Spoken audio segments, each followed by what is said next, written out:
Lasagna is a type of Italian pasta, which is composed of sheets of dough from durum wheat, glazed with a variety of fillings, and baked.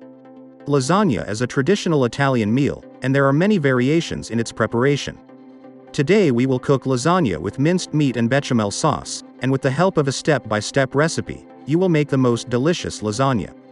To prepare it you will need 250 grams of lasagna sheets, 1 kilo of beef, 0.5 kilo tomatoes, 2 onions, 3 to 4 cloves of garlic, 300 grams of mozzarella, 50 grams of Parmesan cheese, 1 liter of milk, 100 grams of butter, 100 g flour, vegetable oil, oregano, thyme, nutmeg, ground black pepper, and salt. To start, you need to wash the beef, cut it into small pieces and grind it through a meat grinder. Beef can be replaced by veal, pork, poultry, or use mixed meat. Put the chopped onion in oil until it becomes transparent. Add the minced beef, and cook, stirring and breaking up lumps, until it browns. You can add grated carrots, chopped celery stalks, diced bell peppers, herbs, and mushrooms and flavor it with dry wine. Add the diced tomatoes, minced garlic, salt, and pepper, season with oregano and thyme, and stew over low heat.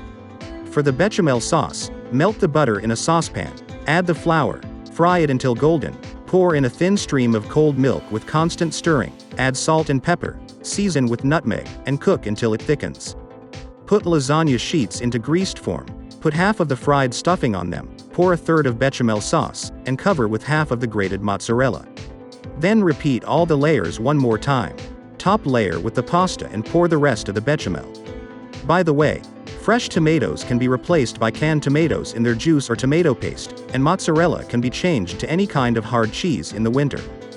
Bake for 35 to 40 minutes at 190 degrees Celsius. 10 minutes before it is ready, garnish the lasagna surface with grated Parmesan. When ready, let lasagna stand for 15 to 20 minutes and then cut it into portions. Bon appétit!